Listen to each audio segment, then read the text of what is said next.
Good evening friends. आज जो subject हम लोग डिस्कस कर रहे हैं दैट इज मैनेजमेंट अकाउंटिंग। और मैनेजमेंट अकाउंटिंग के अंदर हम लोग करेंगे कैश फ्लो स्टेटमेंट। और कैश फ्लो स्टेटमेंट में जो हम लोग टॉपिक आज डिस्कस करेंगे दैट इज फाइनेंसिंग एक्टिविटी। यानी कंपनी के पास जो फिनेंसेस आते हैं वो किन किन सोर्सेज से आते हैं। तो उसमें हम लोग फॉर्मेट करेंगे, format relating to the sources of inflow of cash from financing activity and outflow of cash in financing activity। Clear? तो जनरली कंपनी अपने प्रोजेक्ट्स के लिए क्या है कि पैसों का जुगाड़ करती है। तो generally main source of finance क्या होता है? इक्विटी और प्रेफरेंस शेयर इश्यूज़ के मार्फत होता है, या फिर कंपनी अगर लोन ले सकती है, डिबेंचर्स इशू कर सकती है, पब्लिक डिपॉजिट्स ले सकती है, या फिर शॉर्ट टर्म सोर्सेज में bank overdraft, short term loans, ये सारी चीज़ें हैं। ओके, तो ये सारे जो हैं वो आज के सब्जेक्ट मैटर्स हैं जिस पर कि हम लोग डिस्कस करेंगे और रोशनी डालेंगे। Okay, so let's move on with the format of the cash inflows from financing activities. Okay, तो ये है, देखिए format for financing activities, cash flows from financing activities. ठीक है, तो ऑन द सिमिलर लाइंस जैसे हमने इन्वेस्टिंग एक्टिविटीज़ में किया था उसी के मुताबिक हम लोग यहाँ पर भी कैश इनफ्लोज को पहले वर्कआउट करते हैं। तो क्या है कैश आने का जो मेन जरिया क्या है? First one is issue of equity shares. Equity issue के माध्यम से हमारा मेन जो है कैश वो आता है। उसके बाद issue of preference shares, preference share भी इशू करते हैं तो हमारे पास पैसा आता है। फिर issue of shares at premium. Premium मतलब क्या है कि जो शेयर का फेस वैल्यू है उससे ज़्यादा में हम इशू करके हम लोग पैसा हासिल करते हैं। और इसके अलावा लोन्स और डिबेंचर्स अगर हम मार्केट में इशू करते हैं, मैं डिबेंचर मार्केट में इशू करता हूँ, हम हमारे पास पैसा आता है, या हम किसी बैंक से या फाइनेंशियल इंस्टीट्यूशन से लोन्स अगर लेते हैं तो तो हमारे पास पैसा आता है। तो ये सारे जो हैं ये सब हो गए आपके इनफ्लो ऑफ कैश। ओके, आप जब फाइनेंस करवा रहे हैं पैसों को, ये आपके पास पैसे आ रहे हैं। अब ये पैसों का एप्लीकेशन कहाँ पे है? ओके, वो देखेंगे। देखिए पैसों का एप्लीकेशन कहाँ है, आउटफ्लो कहाँ पर होता है इसका? Redemption of preference shares. तो हमें पता है कि जो प्रेफरेंस शेयर्स होते हैं वो मैक्स टू मैक्स आप 10 साल के लिए इशू कर सकते हैं। यानी 10 साल पूरे होने पर, मैक्सिमम मैं बात कर रहा हूँ, इसके पहले भी आप रिडीम कर सकते हो। तो आपको उन शेयर्स के पैसे लौटाने होते हैं। तो जब कभी भी हम शेयर्स का पैसा लौटाते हैं तो उसे हम लोग कहते हैं रिडीम्शन। शेयर का पैसा लौटाएं, डिबेंचर का पैसा लौटाएं, उसको हम लोग क्या कहते हैं? Redemption of preference shares. Okay, यानी हमको पैसा देना पड़ता है शेयर होल्डर्स को। उसी तरीके से डिबेंचर्स मान लीजिए हमने 5 साल के लिए इशू करा, तो 5 साल के बाद हमें वो पैसा तो लौटाना पड़ेगा क्यों, वो लोन है एक तरीके का। तो उसको हम लोग बोलते हैं रिडीम्शन ऑफ डिबेंचर्स। ओके, मान लीजिए आपने लोन लिया है बैंक से या फाइनेंशियल इंस्टीट्यूशंस के लिए, 10 साल के लिए लिया हुआ है। ओके, तो 8 साल, 10 साल, 15 साल, जो भी आप 10 ईयर के लिए ले रहे हैं, तो उस पीरियड के ख़त्म होने का जो आप रीपे करते हो उसमें भी मेरा पैसा आउटफ्लो होता है। ओके, या फिर मान लीजिए आप ये जो लोन ले रहे हो, डिबेंचर्स पे पैसे ले रहे हो, तो इनको इन फंड्स पे आपको कंपल्सरली इंटरेस्ट पे करना होता है। तो वो भी एक तरीके से आपका आउटफ्लो हो गया। तो देखिए यहाँ पे interest paid on debentures and loans, ये आप पे किए हो तो उसका आपको ये देना पड़ रहा है। उसके बाद ये जो इक्विटी पे हम लोग जो पैसे लेते हैं, इक्विटी हो जाए या प्रेफरेंस हो जाए, तो ये इन पे पैसे शेयर होल्डर्स क्यों लगाते हैं? Because they expect a share of profit. Company function करेगी, कंपनी को जो भी प्रॉफिट होगा उसका एक हमें हिस्सा मिलेगा। उसको क्या हम लोग कहते हैं? Dividend paid to shareholders. तो वो इक्विटी को दें चाहे प्रेफरेंस को दें, वो उसमें आ गया है ना। उसके बाद जिस तरीके से हम लोग प्रेफरेंस का पैसा लौटा रहे हैं तो उसको हम लोग रिडीम्शन बोलते हैं। डिबेंचर्स का पैसा लौटा रहे हैं तो उसमें हम लोग रिडीम्शन बोलते हैं। तो कंपनी के पास एक ऑप्शन होता है कि कंपनी अपने इक्विटी शेयर्स को मार्केट से खुद खरीद सकती है, खरीदने के बाद उसको कैंसिल कर सकती है। तो इक्विटी के मामले में जब कभी भी आप पैसे वापस कर रहे हो तो उसको हम लोग क्या बोलते हैं, by back of shares. Okay, इसके अलावा एंटरिम डिविडेंड, एंट्री मतलब क्या हो गया, साल खत्म हुआ नहीं है, अभी प्रॉफिट पूरा डिसाइड हुआ नहीं है, मगर फिर भी मान लो कंपनी 6 महीने के रिजल्ट्स पे अगर डिविडेंड डिक्लेयर करती है तो उसको बोला जाता है एंटरिम। एंटरिम मतलब साल के बीचों बीच, अगर साल के बीचों बीच कंपनी कोई पैसे दे रही है डिविडेंड के रूप में तो वो भी हमारा आउटफ्लो ऑफ कैश है। इन सबों को जोड़ देंगे तो ये हमारा टोटल आउटफ्लो ऑफ कैश है। क्लियर? नाउ ये जो इनफ्लो आया है और आउटफ्लो हुआ है, इसका डिफरेंस जो हो गया वो हो जाएगा हमारा कैश इनफ्लो या cash used in financing activity. Okay, और हमें यही निकालना है आज के दिन में। ओके, तो इसके पहले हम लोग क्या करेंगे, ये फॉर्मेट हो गया। नाउ लेट्स सी ए सम। ये सवाल नंबर 32 देखेंगे अपने यहाँ पे। XYZ limited provide the following information, calculate net cash flow from financing activities. Okay, equity capital देखो, स्टार्टिंग में मेरा 10 लाख था और बाद में 12 लाख हो गया, यानी हमने 2 लाख का इशू किया हुआ है। 12% डिबेंचर स्टार्टिंग में 1 लाख का था और क्लोजिंग में कितना हो गया, 2 लाख का, यानी यहाँ भी हमने 1 लाख का डिबेंचर इशू किया है।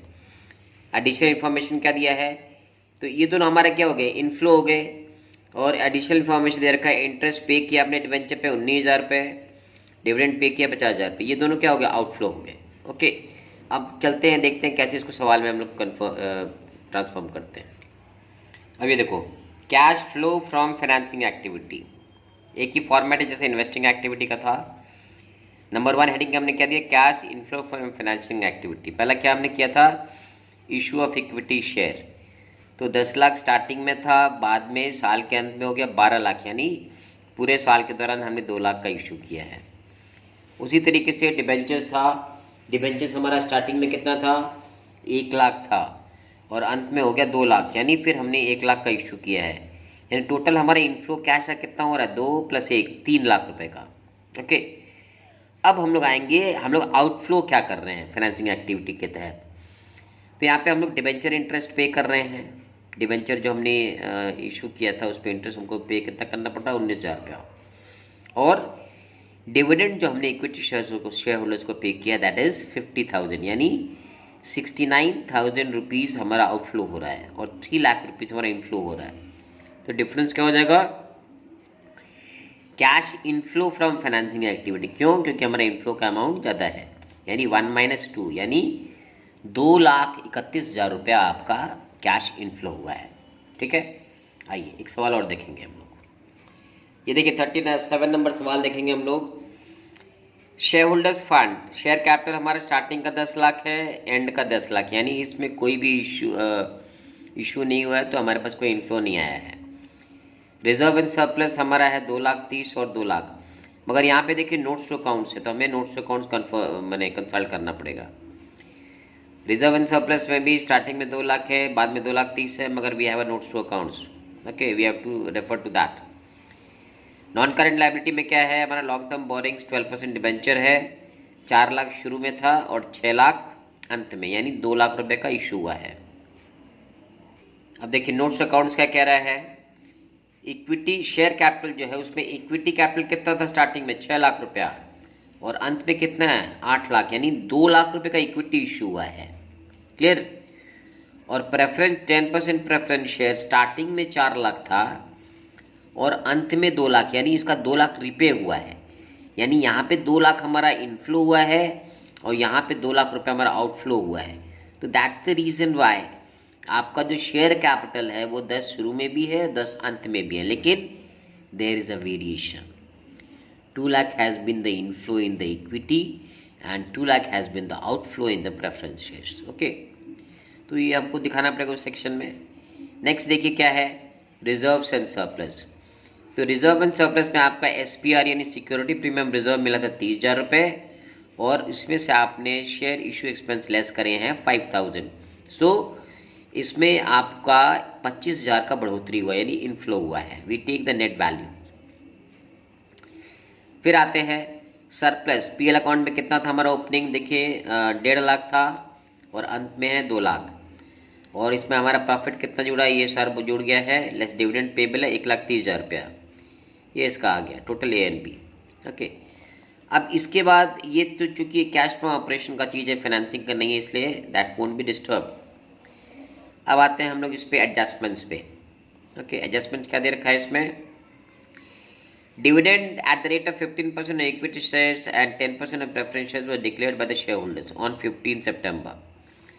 यानी शेयर होल्डर को हम लोग 15% और प्रेफरेंस शेयर को 10% पे डिविडेंड डिक्लेयर कर रहे हैं। फिर देखिए प्रेफरेंस शेयर्स का रिडीम्पशन कब हो रहा है, 31 मार्च को।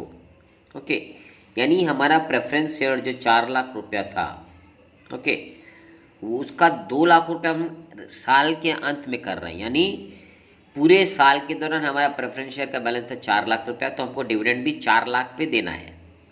ओके, डिबेंचर इशू कब किया गया था, 31 मार्च 2022 को, ये भी लास्ट में इशू किया, यानी पूरे साल हमारा डिबेंचर का बैलेंस कितना था मेरे पास, जो ओपनिंग बैलेंस था उसी पे हमको इंटरेस्ट पे करना है। Okay, equity share by issue date premium of 15%, तो 2 लाख का इशू किए हैं, तो 15% कितना हो गया, 30,000, ये पे 30,000 रुपये आया था, उसमें से 5,000 हम लोग शेयर एक्सपेंस माइनस कर दिए हैं। और डिबेंचर का जो इंटरेस्ट बन रहा है उसमें से 9,600 अभी भी हमको पे करना है, यानी दैट इज आउटस्टैंडिंग। ओके, तो आप देखते हैं इसको सवाल में हम लोग कैसे पुट अप करते हैं। ओके, ये देखिए ये आ गया हमारा cash flow from financing activity, cash inflow from financing activity. क्या है पहला वाला, इशू ऑफ इक्विटी शेयर्स, है ना। तो इक्विटी मेरा कितना था स्टार्टिंग में, इक्विटी हमारा स्टार्टिंग में था 6,000, फिर 8,000 हो गया, यानी 8,000 मेरा क्लोजिंग है, 8 लाख माइनस 6 लाख मेरा ओपनिंग था, यानी 2 लाख का हमने इशू किया, तो हमारा इनफ्लो हो गया। उसी तरीके से डिबेंचर जो था हमारा शुरू में हमारा 4 लाख था, अंत में जाके 6 लाख हो गया है। ठीक है, तो हमारा डिबेंचर 6 लाख का था और ओपनिंग मेरा बैलेंस था 4 लाख, यानी 2 लाख का हमने डिबेंचर इशू किया है। ठीक है, और सिक्योरिटी प्रीमियम, ये जो इक्विटी हमने इशू किया 2 लाख का, ठीक है, इसको हमने 15% प्रीमियम में किया, यानी 30,000 हमें टोटल मिला था प्रीमियम का पैसा, मगर शेयर को इशू करने में मेरा लागत आया था 5,000 रुपये, यानी हमको नेट फायदा कितना हो रहा है 25,000 रुपया, यानी टोटल इनफ्लो ऑफ कैश हुआ है हमारा 4,25,000 रुपये। अब हम लोग डिस्कस करेंगे कि हमारा ये पैसे जो है ये आउटफ्लो कहाँ पे हुआ है। ठीक है, तो सबसे पहले हम लोग देखेंगे रिडीम्पशन हमने किया किसका, प्रेफरेंस शेयर्स का। तो प्रेफरेंस शेयर्स का वैल्यू मेरा कितना था शुरू में 4 था। ओके, तो 4 लाख मेरा शुरू में था। ठीक है, इसमें से हमने माइनस कितना, मैंने क्लोजिंग बैलेंस कितना है 2 लाख, यानी 2 लाख का हमने पेमेंट किया हुआ है। ठीक है, अब इसके बाद इक्विटी जो शेयर पे डिविडेंड डिक्लेयर हुआ है 15% के हिसाब से। ओके, तो 15% के हिसाब से कब हो रहा है, क्योंकि जो हम लोग फ्रेश जो शेयर इक्विटी इशू कर रहे हैं, ये इशू जो कर रहे हैं ये साल के अंत में कर रहे हैं, यानी पूरे साल मेरा इक्विटी वैल्यू कितना था 6 लाख रुपया, इसलिए डिविडेंड भी हम लोग 6 लाख पर ही देंगे, यानी 15% ऑफ 6 लाख, यानी हमको इक्विटी डिविडेंड देना पड़ रहा है 90,000 रुपये। ओके, अब इसके बाद प्रेफरेंस डिविडेंड बोला रहे नहीं बोला रहे हमको देना कंपल्सरी देना ही रहता है इसमें। ठीक है, तो 10% ऑफ 4 लाख, क्यों, क्योंकि जो रिडीम्पशन कर रहे हैं 2 लाख ये है ना, ये साल के अंत में हो रहा है, यानी पूरे साल मेरा प्रेफरेंस शेयर कितना था 4 लाख था, तो डिविडेंड आपको पूरे 4 लाख पे देना पड़ेगा 10%, यानी 40,000 रुपया। ओके, और जो डिबेंचर है, डिबेंचर जो है आपका वो आप रीपे कर रहे हो, मैंने इशू कर रहे हो 31 मार्च को, यानी आपका डिबेंचर शुरू में कितना था 4 लाख रुपए, सारा साल 4 लाख ही रहा है, और आपका जो डिबेंचर जो इंटरेस्ट रेट है वो है कितना 12%। ओके, तो इंटरेस्ट ऑन 12% डिबेंचर्स, तो 4 लाख पे 12% कितना हो गया 48,000। बट यू हैवंट पेड 48,000, अभी भी तुम्हारा 9,600 देना बाकी है। यानी what is the amount of debenture interest you are actually paying, so that is 38,400। Okay, so you add all these, ठीक है, इसको ऐड करेंगे तो मेरा आ गया 3,68,400। ये मेरा हो रहा है नेट आउटफ्लो ऑफ कैश। तो इनफ्लो आया है मेरा 4,25,000, आउटफ्लो आया है 3,68,400। तो what is the difference? Difference will be called net cash inflow because inflow is more. Net cash inflow from financing activity, that is 1 minus 2, or your answer is 56,600. Okay, this is net cash from financing activity. Okay, let's see one more sums. चलिए एक सम देखेंगे। Matrix limited provide the following information, calculate cash from financing activity. क्या है? Equity capital starting में था 10 लाख, अभी है 15 लाख, यानी ये 5 लाख इशू हुआ है। 10% डिबेंचर स्टार्टिंग में 1 लाख था, बाद में नील है, यानी आपने पूरा का पूरा ये रीपे कर दिया है। 8% डिबेंचर स्टार्टिंग में 2 लाख था, बाद में 0 है, यानी आपने इशू किया है 8% डिबेंचर।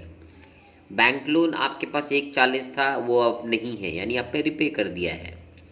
और बैंक ओडी आपका स्टार्टिंग में 60 था, बाद में 1 लाख है। क्लियर? तो ये हो गया आपका इनफ्लोज और आउटफ्लोज। एडजस्टमेंट क्या दिया हुआ है? इंटरेस्ट पेड ऑन डिबेंचर कितना पे किया आपने? 10,000 रुपये, ये आउटफ्लो हो गया आपका। डिविडेंड पे कितना किया? 50,000 रुपया, ये भी आउटफ्लो हो गया। और 8% डिबेंचर व issue to 31 March at a discount of 10%। और डिबेंचर जो हमने इशू करे हैं, यहाँ पे डिबेंचर दिखाया ना, पहले नील था, अभी 2 लाख आ गया है ना, उसको हमने 10% में इशू डिस्काउंट इशू किया था, यानी टोटल डिवेंचर इशू पे हमको कैश कितना मिल रहा है? 1,80,000 रुपये, यानी 10% कम मिल रहे हैं। ठीक है, अब देखते हैं इसको सवाल को कैसे करते हैं हम लोग। देखिए कैसे करेंगे हम लोग। Cash inflow from financial activity, पहला इशू ऑफ इक्विटी शेयर्स, कितना का इक्विटी हमने इशू किया है? 5 लाख रुपए का।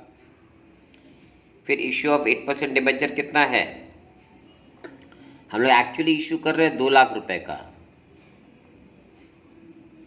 ठीक है, लेकिन चूंकि हम लोग डिस्काउंट में इशू कर रहे हैं, यानी 20,000 रुपये हमको कम मिल रहा है।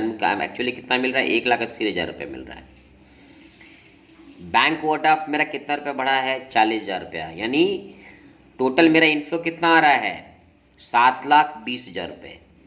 ओके, तो ये तो हमारा पैसा आ गया। अब आउटफ्लो क्या हो रहा है मेरा? देखिए यहाँ पे डिबेंचर हमने रिडीम किया है 10%, कितना में किया है?